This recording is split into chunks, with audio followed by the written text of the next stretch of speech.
नमस्कार हिंदुस्तान, आप देख रहे हैं इंडिया स्पीक्स लाउडली और मैं आपके साथ आशु धारीवाल। आज बात करने वाले हैं हम जिस तरह से चुनाव चल रहे हैं लोकसभा, इस बीच पार्टी बार बार यहाँ पर जो विपक्ष है और यहाँ पर बता दें कि पाकिस्तान का जिक्र बहुत ज्यादा हो रहा है, यहाँ धर्म का जिक्र बहुत ज्यादा हो रहा है, हिंदू मुसलमान बहुत हो रहे हैं और इसके साथ ही राम मंदिर और आर्टिकल 370। तो आज मेरे साथी हैं दौलत शर्मा। दौलत, आपसे सवाल रहेगा कि आज यानी कि 2024 जो चल रहा है इस वक्त, ये राजनीति और पहले की राजनीति में आप क्या फर्क देखते हैं कि आजकल सिर्फ धर्म की बातें होती है? जैसे कि आज ही मंगलवार को जो आम आदमी पार्टी के यहाँ पर नेता है अरविंद केजरीवाल जी, उन्होंने अमित शाह पर जो है सीधा सीधा निशाना साधा और पाकिस्तान का जिक्र किया है। वो कहते हैं कि अमित शाह का कहना है कि जो आम आदमी पार्टी को वोट देगा वो पाकिस्तानी है, ठीक है। इसी के साथ बीजेपी जब उसे अपनी बड़ाई करनी होती है तो पाकिस्तान और इंडिया का कंपेयर करके दिखा देती है। तो आखिरकार पाकिस्तान की इतनी जरूरत क्यों पड़ गया है? क्या इन्होंने ऐसे कोई अच्छे काम नहीं किए इन पार्टी से कि उन्हें ये मैदान में उतार सके या दिखा सके कि इनके कंपैरिजन में जनता चुने? हर बार पाकिस्तान का जिक्र क्यों किया जाता है? बिल्कुल, यहाँ पर चंबे वाली बात होती है। जब भी चुनाव तो भारत के होते हैं लेकिन लगातार बात यहाँ पर पाकिस्तान की होती है और पाकिस्तान को लाने वाला सबसे पहले जो हम देखते हैं, जो कह लीजिए पार्टी जो होती है वो बीजेपी होती है।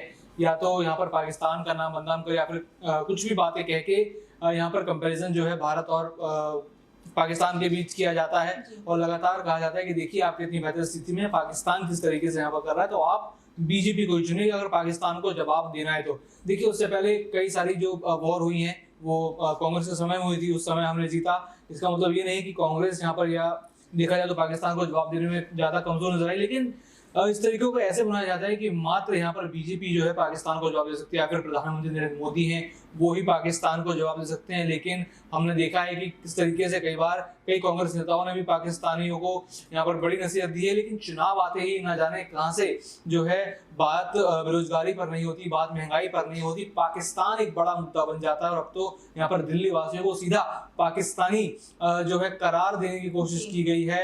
गृह मंत्री अमित शाह द्वारा उनका कहना है कि जो भी आम आदमी पार्टी को वोट देगा पाकिस्तानी होगा और खुद प्रधानमंत्री नरेंद्र मोदी घुसपैठिए, ज्यादा बच्चे वाले लोग, इन सब शब्दों का इस्तेमाल करता है। आप देख सकते हैं कि राजनीति का स्तर कोई छोटे लेवल पे नहीं बल्कि यहाँ पर गृह मंत्री प्रधानमंत्री कई बड़े लेवलों पर गिरता हुआ नजर आ रहा है। जी, सेम अरविंद केजरीवाल ने अपनी प्रेस कॉन्फ्रेंस में ये भी बोला कि योगी जी को यूपी से हटाने का प्लान चल रहा है। योगी जी की वजह से ही जो बीजेपी है वो यूपी में रुक सकी है, लेकिन उन्होंने यहाँ पर कहा कि योगी जी को सोचना चाहिए। जो अमित शाह है और जो प्रधानमंत्री नरेंद्र मोदी हैं, दोनों मिलकर प्लानिंग कर रहे हैं रास्ते से हटाने की, यानी कि यूपी में अपने आप को जमाने की।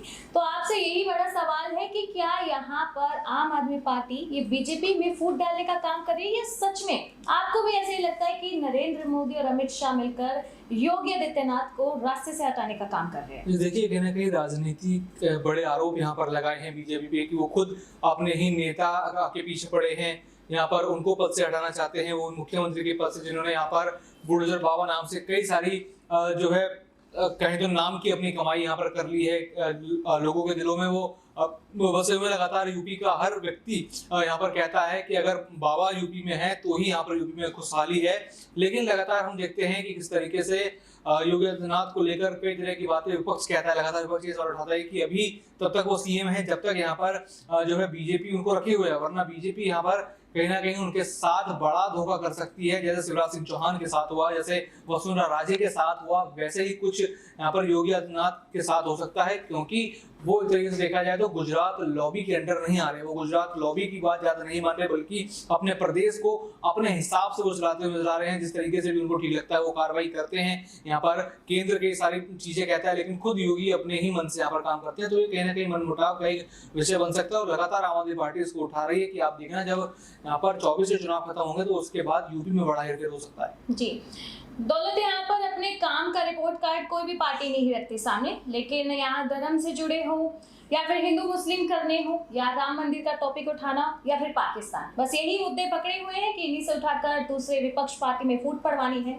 इसी से अब बीजेपी के ही सांसद का एक बयान आया था कि जो लालू प्रसाद यादव है वो कहते हैं कि बिहार में अगर उनकी सरकार आई तो मुसलमानों को आरक्षण मिलेगा। इस बात के लिए उन्होंने कहा कि अगर इतने ही मुसलमानों से प्यार है तो आप पाकिस्तान चले जाइए।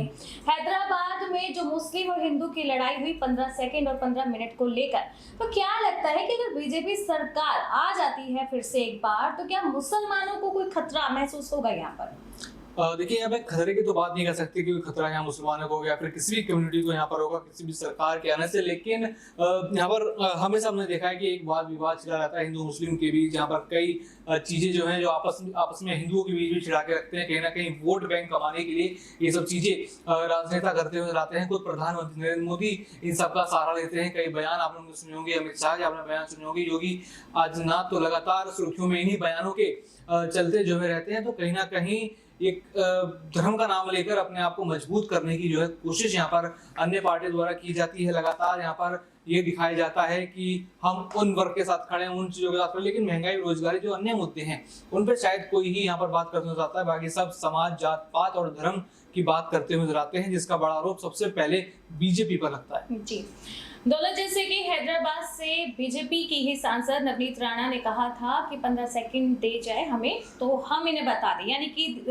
जो सीधा सीधा मुस्लिमों पर एक टारगेट था उनका। ठीक है, इसी के साथ बिहार के लालू प्रसाद यादव जी को भी यही बोला गया कि अगर मुस्लिमों के लिए आरक्षण है तो आप पाकिस्तान चले जाइए। तो क्या लगता है कि यूथ जो है अब वो जिस तरीके से विपक्ष यहाँ धर्म को इस्तेमाल करता हुआ फूट पड़वा रहा है पार्टियों में, क्या यूथ समझ रहा है कि ये सारे षड्यंत्र है? क्या उन्हें पता है कि बीजेपी मुसलमानों के खिलाफ नहीं है या कोई कांग्रेस पार्टी हिंदुओं के खिलाफ नहीं? कि यूथ क्योंकि आप फील्ड पे कई बार उतर चुके हैं, जनता के बीच उतरे हैं, उनसे सवाल भी गए, तो क्या ये जो यहाँ पर रणनीतियां कर रही हैं पार्टीज, लोगों में फूट पड़वा रही है, क्या यूथ तक ये मैसेज पहुंच रहा है उनका? देखिए, यूथ के लिए अभी तक सबसे बड़ा मुद्दा जो है वो बेरोजगारी का रहा है।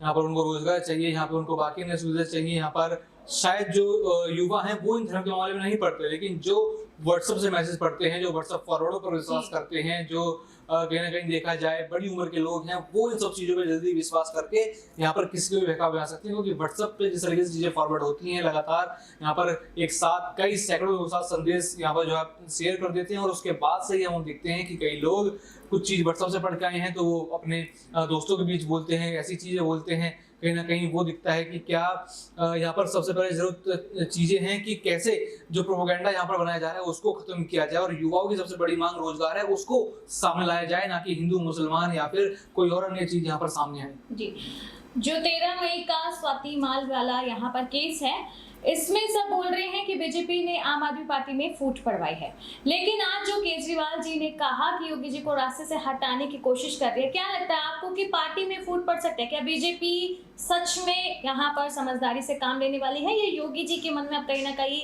इस कॉन्फ्रेंस से शक पैदा होने वाला है? देखिए, बीजेपी की तरफ से भी नहीं लगता कि यहाँ पर कोई ऐसी चीज होने वाली है। लगातार वो खुद अपना प्रदेश चला रहे हैं। वो हम देखते हैं कि किस तरीके से अपनी एक अलग रणनीति बनाते हैं। ज्यादा पार्टी से उनकी बातचीत नहीं होती, वो अपना प्रदेश अपने तरीके से चलाते हैं। तो कहीं ना कहीं ये मनमुटाव हो सकते हैं, लेकिन अभी पार्टी में देखा जाए तो सब कुछ ठीक है। मात्र ये राजनीति का ही एक राजनीतिक बयान जो है अरविंद केजरीवाल का है, ताकि यहाँ पर वो बीजेपी के अंदर स्प्रिट लाके कहीं ना कहीं अपनी तरफ फायदा ले सकें।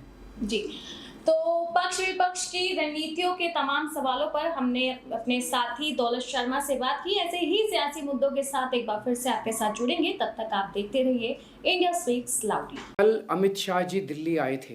दिल्ली आकर उन्होंने देश के लोगों को अनर्गल गाली गलौज करना चालू किया। उन्होंने कहा कि आम आदमी पार्टी के सपोर्टर पाकिस्तानी हैं। मैं उनसे पूछना चाहता हूं, दिल्ली के लोगों ने हमें 62 सीट 56% वोट शेयर देके सरकार बनाई है, क्या दिल्ली के लोग पाकिस्तानी हैं? पंजाब के लोगों ने हमें 117 में से 92 सीट्स देके सरकार बनाई है, क्या पंजाब के लोग पाकिस्तानी हैं? गुजरात के लोगों ने हमें 14% वोट दिया, क्या गुजरात के भी लोग पाकिस्तानी हैं? गोवा के लोगों ने हमें प्यार दिया, विश्वास दिया, क्या गोवा के लोग भी पाकिस्तानी हैं? पंचायत के चुनाव में, म्यूनिसिपैलिटी के चुनाव में उत्तर प्रदेश में, आसाम में, मध्य प्रदेश में और देश के कई हिस्सों में आम आदमी पार्टी के पंच, सरपंच, म्यूनिसिपल मेयर, काउंसलर चुने गए जगह जगह। क्या इस देश के सभी लोग पाकिस्तानी हैं? ये क्या बात कर रहे हैं आप? आपको प्रधानमंत्री जी ने अपना वारिस चुना है, इस बात का आपको इतना अहंकार हो गया कि आप लोगों को गालियां देने लगे।